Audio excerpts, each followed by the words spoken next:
বড়সড় সাফল্য মহকুমা পুলিশের। অপহরণের 7 ঘন্টার মধ্যে ব্যবসায়ীর মেয়েকে উদ্ধার করল পুলিশ। মহকুমা পুলিশ আধিকারিকের নেতৃত্বে বাংলা বিহার সীমান্তবর্তী বিভিন্ন এলাকায় চলে তল্লাশি। অপহরণের সিসিটিভি ফুটেজ খতিয়ে দেখা হয়। তারপরেই উত্তর দিনাজপুরে করণদিঘি থানার পুলিশের সহযোগিতায় উদ্ধার করা হলো ওই 7 বছরের মেয়েকে।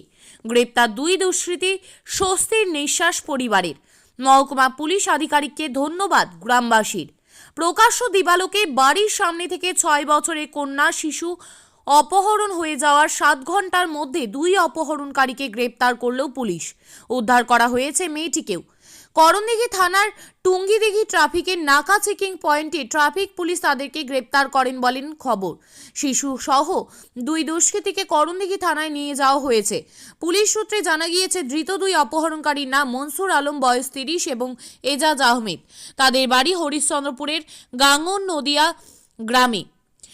আজ সকাল 10:30 নাগাদ হরিশ্চন্দ্রপুরের সালালপুর গ্রামে বাড়ির সামনে থেকে আফরোজা খাতুন নামে 6 বছরের এক কন্যা শিশুকে বাইকে করে অপহরণ করে নিয়ে যায় 2 যুবক।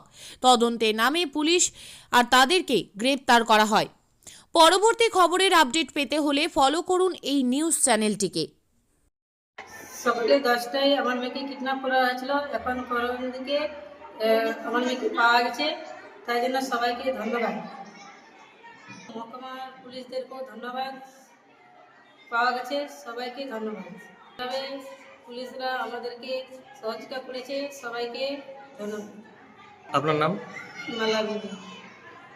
দুজন দুষ্কৃতী বাইকে করে রাজুলের মেয়েকে কিডন্যাপ করে। তারপরে আমরা মোটামুটি 4:45টার দিকে খবর পাই যে তাকে করণদিঘি থানায় রিকভারি করা হয়েছে। হরিশ্চন্দ্রপুর থানার পুলিশ জাকির বাবু তাকে উদ্ধার করেছে। পুলিশ প্রশাসনকে আমরা অসংখ্য ধন্যবাদ জানাই। হরিশ্চন্দ্রপুর থানাকে তাদের নেতৃত্বে রিকভারি করা হয়েছে। আপনার নাম? আমার নাম আব্দুল কালাম, বাড়ি? বাড়ি সালালপুর।